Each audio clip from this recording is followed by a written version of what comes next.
Howdy there guys, this is TechSwerve, and in this video I'm going to be discussing a recent incident involving a Tesla electric vehicle. As a quick overview, Tesla is an electric car making company based in California.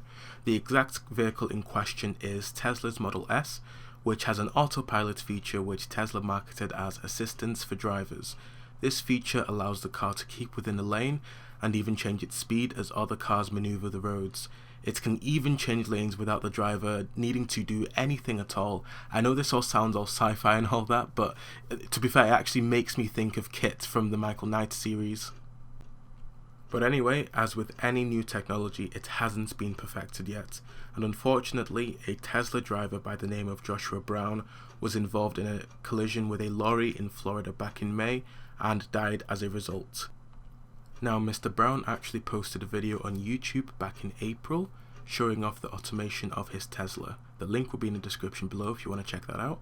He had very positive remarks about the vehicle, even stating, "Tesla Model S Autopilot saved the car autonomously from a side collision from a boom lift truck. Hands down the best car I have ever owned, and use it to its full extent. It has done many amazing things, but this was one of the more interesting things caught on the dashcam." Following this crash, investigations are being carried out to determine whether or not the autopilot feature is directly to blame. If it is to blame, then Tesla will be forced to recall their products and disable said feature. Now, I realize a topic like this one is very touchy. However, I do hope that vehicle autonomy won't be held solely responsible for this incident.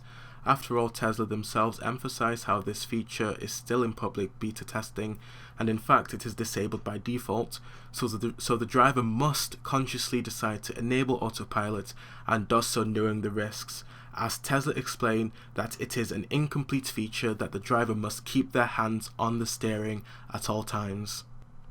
In my opinion, if this sort of warning is issued, then responsibility should go to the driver that chooses to enable the autopilot feature.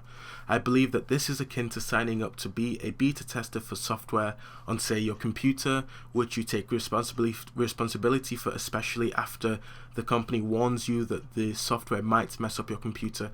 In fact, wasn't it just last year that Windows 10 was in technical preview and it had a load of issues, but everyone knew and took responsibility for installing it?